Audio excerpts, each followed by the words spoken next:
Hey guys, happy Wednesday. I bet you can already tell in my voice that I am much happier than I was on Sunday night recording this video. It's been a good week for me, and as most of you noticed and even commented, I was depressed on Sunday, but feel better today, and the sun is shining. My husband set up a golf net in the backyard, so he's been playing that, and yeah, anyway, it's been a good week. So thank you all for being concerned about me on Sunday. It's not in a good place. What I want to do before we move on to 9.3 is I want to touch on some things from 9.2, some errors in the keys, and I've gotten to clarify with some of you, but haven't heard from all of you. So I want to kind of talk through it. And something else we didn't add to the key that I think I asked you to do was domain and range. So, or it's been in the examples. So I'm going to go through and either correct or state the domain and range.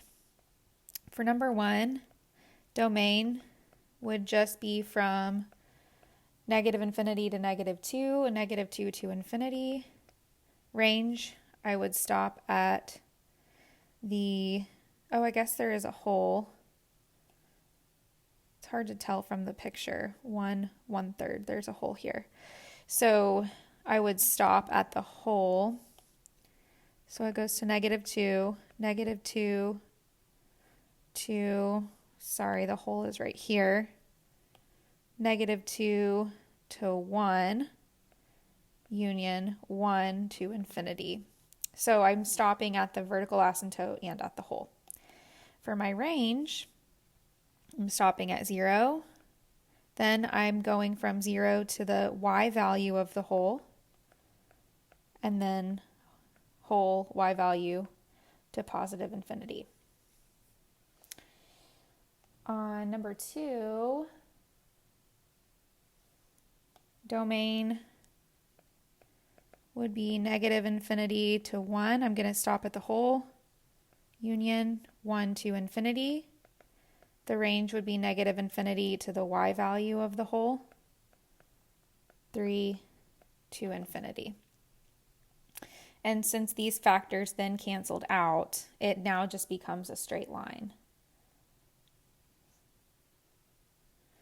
On number 3, there was an error on the key. So there should have been a hole at 0, 1/2, which then means that there is no y-intercept because the hole will then trump the y-intercept. So you could either write it as the y-intercept and cross through it, or you could say none. It's really up to you. But the hole, since these were just plain x's and the x is canceled, that means that I have a hole at 0. When I plug 0 into the newly simplified formula, it would be 1/0 plus 2, which gives me the 1/2. For my domain and range, domain would be negative infinity. I'm stopping at the vertical asymptote. And then I start up again at the vertical asymptote. I stop at the hole. Start up again at the hole, go to positive infinity. My range, same thing. I stop at the horizontal asymptote. I go from the asymptote to the hole, the y value of the hole to positive infinity.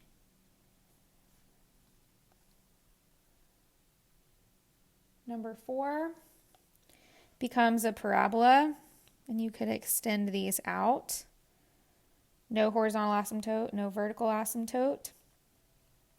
My domain is going to start at my at negative infinity, and it's going to stop at my hole.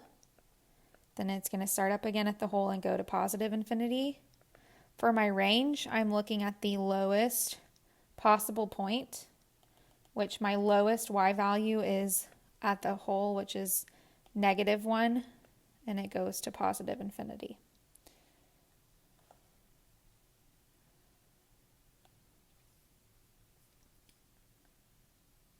For number 5, there is a hole at 1/4, so this should be open right here. So if I'm doing my domain and range, domain would be negative infinity to -2. Then I start up again at -2, and I go to my hole, which would be 1, 1 to positive infinity. Then my range, negative infinity, I stop at the y value of my hole, which is 4/3. I go from my y value of the hole all the way up to the horizontal asymptote, which is at 3. And then I stop at 3, start up again at 3, and go to positive infinity.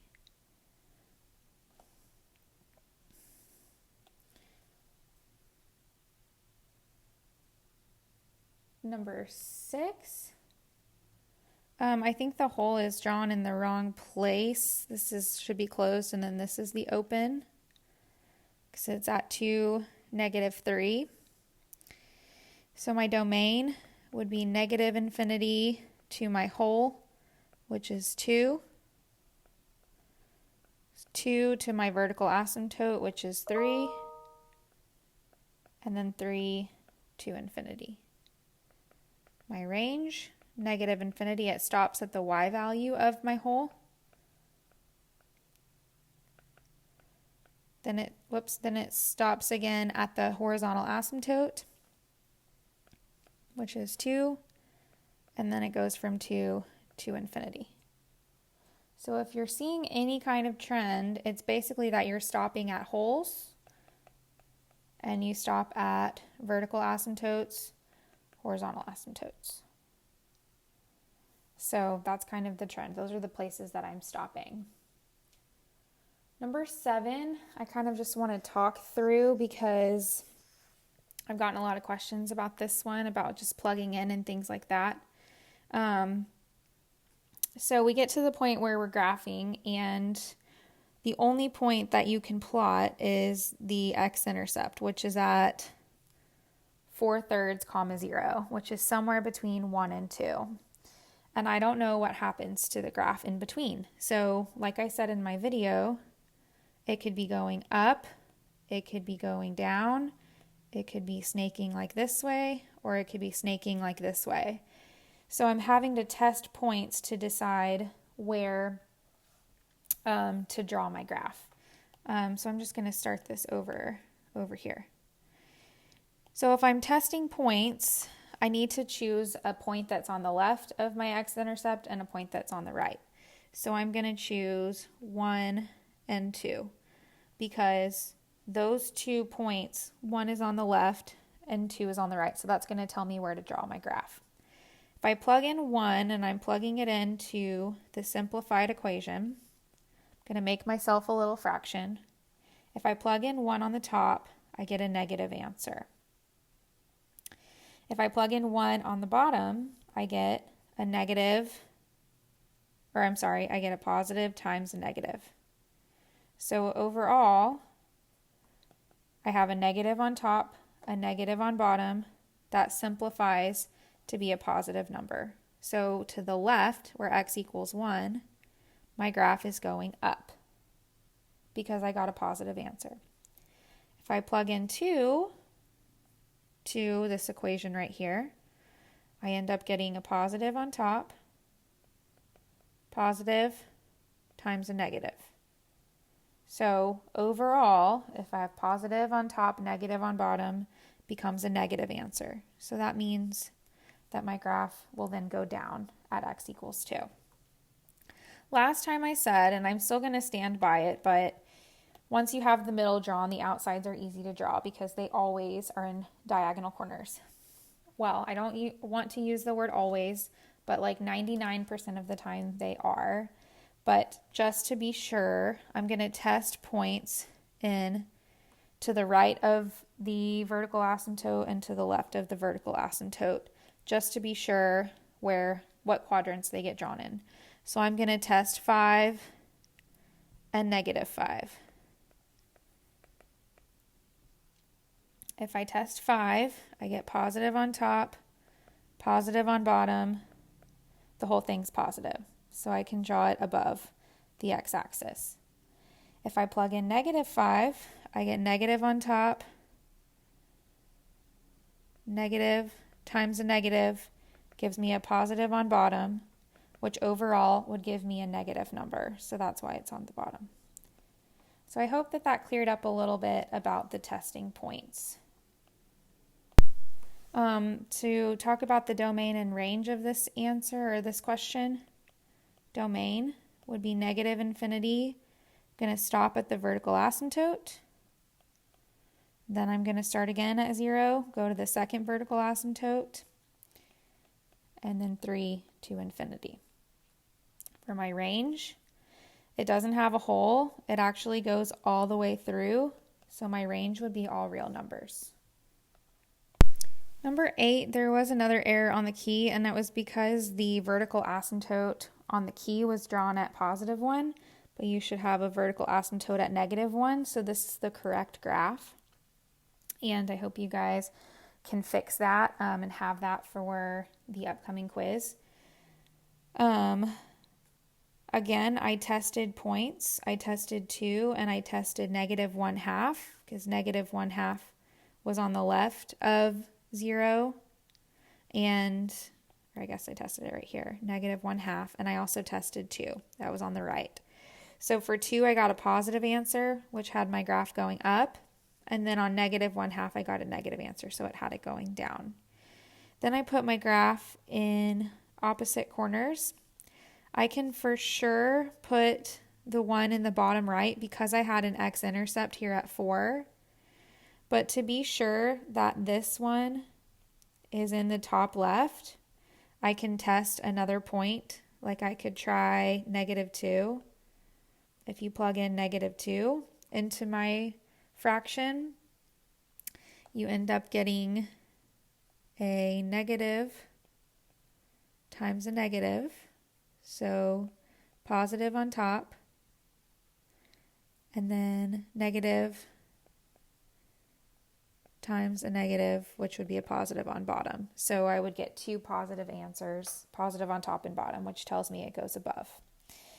And the reason why I tested the -2 over here is because I didn't know which quadrant it was in, but typically it is the diagonal. For my domain for this question, I'm just going to write it up here. I'm going to stop at vertical asymptotes and at holes. So negative infinity, I'll stop at -1. I'll go from -1 to the hole, which is at 0. I'll go from 0 to the vertical asymptote at 3, and then I'll go from 3 to infinity. So there's a lot of pieces, but just remember I stop at holes and I stop at vertical asymptotes. For the range, I'm only going to stop at the hole because it goes through the horizontal asymptote. So go negative infinity, I stop at the hole, which is 0, 0 to positive infinity. So I hope that helped clear some things up. Let's go on to 9.3 and I'll talk about the quiz on Friday. So before we get